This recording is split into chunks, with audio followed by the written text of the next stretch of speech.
எமது பாடசாலை அபிவிருத்தி சங்கத்தின் செயலாளரின் உரையை செய்மடுக்க இருக்கின்றோம். எனவே இந்த நிகழ்வுக்கு எமது அழைப்பை ஏற்று இங்கு வருகை தந்திருக்கின்ற பாடசாலை அபிவிருத்தி சங்கத்தின் செயலாளர் சகோதரர் அல்ஹாஜ் TKM ரிஸ்வி அவர்களை சில வார்த்தைகள் உரையாற்றுவதற்காக அன்போடு விட அழைக்கின்றேன். பிஸ்மில்லாஹிர் ரஹ்மானிர் ரஹீம். இங்கு பிரதம அதிதியாக அல்ஹாஜ் இக்ரம் அவர்கள் மற்றும் அவரது மனைவி ஹாஜியானி சப்ரா மற்றும் பிரதி பணிப்பாளர் தௌசீர் சார், ஆசிரியர் ஆலோசகர் இலியாஸ் சார் மற்றும் மதிப்புக்குரிய அதிபர் பிரதி அதிபர்கள், ஆசிரியர்கள், மாணவ SDE உறுப்பினர்கள் மற்றும் OBA உறுப்பினர்கள் அனைவருக்கும் அஸ்ஸலாமு அலைக்கும் வரஹ்மத்துல்லாஹி வபரகாத்துஹு. இந்த நிகழ்வை நாம் ஒவ்வொரு முறையும் பல முறை முயற்சி செய்தோம். இந்த நிகழ்வை நடத்துவதற்கு சில தடங்கள் காரணமாக அதை நிறைவேற்ற முடியவில்லை. என்றாலும் எமக்காக திடீரென்று அசாம் சார் அவர்கள் எனக்கு டெலிஃபோன் மூலம் அறிவித்திருந்தார்கள். அல்ஹாஜ் இக்ரம் அவர்கள் இதை முழு ஆலோசனையும் கொண்டு செய்வதற்கு திகதியை நீக்கும்படி. அதற்கு பிறகு நான் யோசித்தேன்.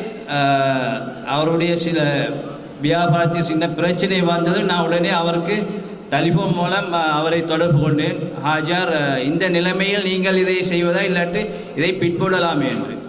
அதற்கு அல்ஹாஜ் இக்ரம் அவர்கள் சொன்னார், இல்லை, இதை நாம் இந்த நியமித்தபடி நாங்கள் தேதிக்கு நடத்தி முடிப்போம் என்று. அல்ஹம்துலில்லாஹ். எனவே அவருக்கும் அவருடைய மனைவிக்கும் அவருடைய குடும்பத்தாருக்கும் எமது நன்றிகளை தெரிவித்துக் கொள்கிறோம். அடுத்த அல்ஹாஜ் இக்ரம் அவர்கள் எமக்கு ஒரு முறை அல்ல, இருமுறை அல்ல, பல முறை, ஒவ்வொரு முறையும் கேட்காமல் எமது பாடசாலைக்கு உதவி செஞ்சு கொண்டிருக்கார். நாங்கள் ரிக்வஸ்ட் பண்ணலையோ அவர் குறைகளை பார்த்து அவர் உதவி செய்து கொண்டிருக்கிறார்கள். அவர் பாடசாலைக்கு மட்டுமல்ல, பள்ளிவாசல், நம்ம ஊர் உள்ள அனைவருக்கும் அவருடைய உதவிகள் தொடர்ந்து வழங்கப்பட்டு கொண்டிருக்கின்றன. அடுத்ததாக, there is no hopeless situation, only who people think hopelessly. நம்பிக்கை அற்ற சந்தர்ப்பம் எதுவும் இல்லை. அது நம்பிக்கை இல்லாதவர்கள் தான் அந்த சந்தர்ப்பத்தை அதை நினைத்து கொள்கிறீர்கள். இன்று அதை நீங்கள் இந்த பாடசாலை மூலம் நிரூபித்துள்ளீர்கள். இன்று எமது பாடசாலை கல்வி கற்ற 18 மாணவர்கள் பல்கலைக்கழகத்தில் இப்போது படித்து கொண்டிருக்கிறார்கள். முதலாம் ஆண்டு, 2ஆம் ஆண்டு, அப்படி 18 பிள்ளைகள், மாணவிகள் கல்வி கற்றுக்கொண்டிருக்கிறார்கள். எனவே அது ஒரு எமது பாடசாலைக்கு பெரும் வெற்றி. அதே நேரம் நான் நினைக்கிறேன், கம்பா டிஸ்ட்ரிக்டில் 3A எடுத்த கம்பா டிஸ்ட்ரிக்ட் ஃபஸ்ட் நம்பர் 1 வந்த ஒரு மாணவி இருக்காதுன்னு நினைக்கிறேன். மாணவி அம்னா தான் டிஸ்ட்ரிக்ட் ஃபஸ்ட் வந்துள்ளது. எனவே அதுவும் எமக்கு பெரிய ஒரு வெற்றி. அதே நேரம் எமது பாடசாலையில் கல்வி கற்று A-level குவாலிஃபைடாகி வேறு பாடசாலைகள் கற்றுக்கொண்டிருக்கிறார்கள். அதே நேரம் எமது ஃபுட்பால் டீம் அண்டர் 12 இந்த முறை ஓவா ஐலண்ட் செலக்ட் ஆகி அதற்காக விளையாடி அவர்கள் கடைசியில் ஓவா ஐலண்டுக்கு போகக்கூடிய இந்த சிறிய கிரவுண்டில் விளையாடி அவர்கள் ஓவலைன் போயிட்டு விளையாடினார்கள். அதே மாதிரி இந்த சின்ன கிரவுண்டில் இந்த பாடசாலையை படித்த இந்த சிறிய மைதானத்தில் விளையாடி இன்று பெரிய பாடசாலைகளில் ஃபுட்பால் மூலமாக அவர்கள் கல்வி கற்றுக் கொண்டிருக்கிறார்கள். அது இன்னும் கல்வி கற்றுக் கொண்டிருக்கார் எத்தனையோ பேர். எனவே நான் இன்றைக்கு ஒரு போஸ்ட் ஒன்று பார்த்தேன். සමහර ළමයින්ගේ ජීවිතය වෙනස් කරේ දෙමව්පියවත් යාළුවත් නොවේ ආදරණීය ගුරුවන්. அது සමහරෙන් වරේලා සියලු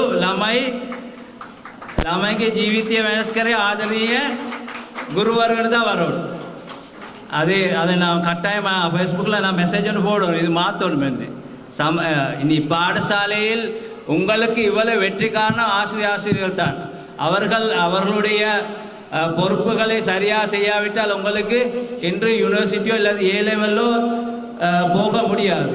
எனவே அது நீங்கள் எப்போதும் ஆசிரியர்களுக்கு மரியாதையுடன் நடக்க வேண்டும், அவர்களை ஒரு நாளும் மறக்கக்கூடாது. அதே நேரம் நமது பெற்றோர்கள் பெற்றோர் இல்லாதவர்களுக்கு தான் பெற்றோர்களை பற்றி தெரியும். பெற்றோர்கள் எப்போதும் அவர்களுக்கு மரியாதையுடன் இருக்க வேண்டும், அவர்களை கடைசி வரை உள்ளங்கையில் தாங்கி வைக்க வேண்டும். டாக்டர் அப்துல் கலாம் ஒரு வசனம் ஒன்று சொன்னார், எழுதியிருந்தார், home is dark without mother, life is dark without father. தாய் இல்லாத வீடு இருட்டான வீடு, தந்தை இல்லாத வாழ்க்கை இருட்டான வாழ்க்கை. எனவே your heaven is under your mother feed. தாய் பாதத்தின் கீழ் தான் சொர்க்கம் உள்ளது. எனவே உங்கள் பெற்றோர்களை எப்போதும் மாணவராகிய நீங்கள் கட்டாயமாக அவர்களை கடைசி முறை நன்றாக பார்க்க வேண்டும். அடுத்த அல்ஹாஜ் இக்ரம் அவர்கள் சொன்னார்கள், கனவு காண வேண்டும் என்று. கனவு, அவருடைய கனவுக்கு எல்லை இல்லை. அது மாதிரி ஒவ்வொரு பிள்ளைகளும் கனவு காண வேண்டும். உங்களுடைய எதிர்கால வாழ்க்கையை பற்றி கனவு காணும், உங்கள் பயணத்தை பற்றி கனவு காண வேண்டும். அது கனவு நனவாக்க வேண்டும் இன்ஷா அல்லாஹ். எனவே உங்களுடைய வாழ்க்கை பயணம் மிகவும் சிறப்பான நடைபெற பிரார்த்தித்துக் கொண்டு என சொற்பொழிவை எடுத்துக்கிறேன். வஸ்ஸலாம். இதுவரையிலே உங்கள் முன் உரையாற்றி சென்றவர் பல சிந்தனைக்கு வித்திடுகின்ற சில சிந்தனை துளிகளை தன் உரைகளை எடுத்து கூறி சிந்தனைக்கு வித்திட்டு சென்ற அந்த சகோதரர் பாடசாலை அபிவிருத்தி சங்கத்தின் செயலாளர் சகோதரர் TKM ரிஸ்வி.